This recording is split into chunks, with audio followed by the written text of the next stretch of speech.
Right off the bat, 2016 is looking to be a great year for consumers who are looking for premium built phones for a low cost. Now, Blue just released two new smartphones, the Blue Vivo XL, which we have already reviewed here on Android Authority, and the Blue Vivo 5, which is what I have right here. It is a more premium version and it costs a little more, but only for $199. You do get a lot here, so let's see if the Blue Vivo 5 is worth picking up.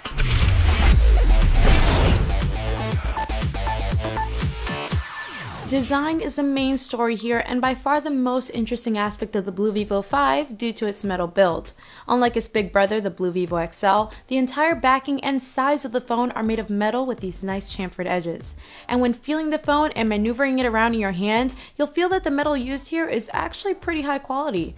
Or at least it feels like it. It doesn't feel like it's going to get scratched as easily as other aluminum phones. And it's really a beautiful design, especially in this cheek gold color we have. Although you can pick it up in liquid silver as well. Like past Blue Vivo phones, these devices remain very thin. However, each year Blue plumps up their Vivo lineup a little, making this year's Vivo 5 6.9mm thin. It's still very thin and feels really great to hold, especially with it being very lightweight at 141 grams.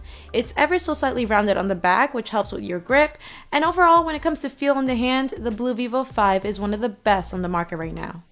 Another big selling point Blue is trying to push is its big 5.5-inch Super AMOLED display. Colors are very saturated here, which I do think looks very nice, and with this being an AMOLED panel, you can expect the blacks to be as black as they can get.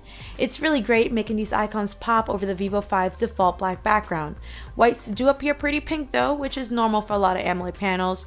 And overall, these color profiles and features of the AMOLED screen would make for a fantastic viewing experience, but it's hampered by the Vivo 5's low resolution. We're only talking 720p here, and for a screen of this size, you will definitely notice some pixelation going on, even when holding the phone a good distance away. A 5.5-inch display at 720p comes to a pixel density of only 267 ppi. Text can be very fuzzy at times depending on its size, which will be annoying for some. And besides the low resolution though, the mix of this AMOLED screen with punched up colors can still make for great video watching, but when it comes to reading text, you may have some trouble. So with this being a $200 device, you're not going to expect the Blue Vivo 5 to bring the fastest performance, but given its specs, I had no problem doing almost anything. We have a MediaTek 6753 octa-core processor with a Mali T720 GPU and 3 gigs of RAM, which is very nice to see in a phone at this price range. The phone runs very smoothly actually, with animation stuttering very rarely. Jumping in and out of apps is quite fast, although with very slight pauses when dealing with the recent app screen. I drew the phone through some benchmarks, with Geekbench giving it a pretty low score of 2,850 and Antutu giving it a score of 38,009. Even gaming holds up quite well, with very few drop frames here and there in more graphic intensive games. I was impressed with the Vivo 5's performance. It runs very well. Battery life is great as well, with its 3150 mAh non-removable battery. No, it's not removable like the XL, but with this decent sized battery, energy efficient processor, AMOLED display, and more importantly, low resolution screen, I could easily make the phone last a full day, all night while sleeping, and the next morning. Part of this is due to its intelligent standby power saving mode, which is on by default. My screen on time for the Blue Vivo 5 averaged about 6 hours of screen on time, which for me is excellent. Charging the phone is great thanks to the USB Type-C connector found on the bottom. Yes, you'll have to use different cables, but due to USB Type-C being reversible, there'll be a lot less fumbling around, especially in the dark as you charge up for the night. Besides this, charge times are pretty fast too, given the phone's battery capacity. No, you won't find any fingerprint scanner here or even NFC, but you will find a dual SIM card tray with 32 gigs of internal storage, which is very nice given the price. And if that's not enough, you have access to a microSD card slot that supports up to 64 gigs of storage. The speaker is found on the bottom right and actually sounds really good. It gets pretty loud, and even at max volume, there seems to be no problem with the sound being muffled or even distorted. It lacks a lot of bass, but the mids and highs seem to be mixed perfectly. Now, Blue has been known for really tinkering with their software on their phones for quite some time, which split a lot of users, but their last release seemed to be moving towards a better direction with a more slimmed down skin, the app drawer returning, and stock notification pull downs and menus. However, with the Blue Vivo 5, it appears they have taken a step backward with a very heavily skinned version of Android Lollipop 5.1. Of course, some people will love this and some people will not. It really all depends on which phone you're coming from. But this redesign is quite different from a lot of phones on the market. First off, the app drawer is gone, so you'll have to resort to placing every single app on your home screen. Folder making is a must here. The notification menu is very simple and looks very clean, although there is no setting button here. In fact, there's no quick settings for anything. This is just a notification panel. If you want to access your quick settings, you'll have to pull up from the bottom. And if you get used to this, it can help keep things a little more organized, but I did find myself accidentally pulling this up from time to time, or sometimes struggling to make it appear. But like I said, everything runs very smoothly. Although there are no lock screen notifications, and sometimes the phone would refuse to chime when new notifications arrived, making me miss a lot of my notifications and even my texts. I'm not really sure why this would happen, but a simple restart usually fixes a problem. The recent app screen is more familiar without much skinning at all, which is nice.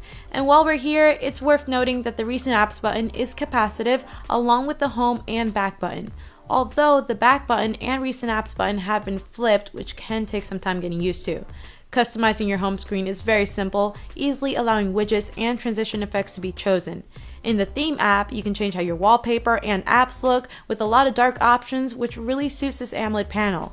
So yeah, not all the reskin is bad, but here in the US, it will take lots of users some time to get used to the pull-down redesigns and lack of an app drawer. But of course, installing a third-party launcher can help solve some of these problems. The 13 megapixel camera on the Blue Vivo 5 is quite good for a phone of its price range.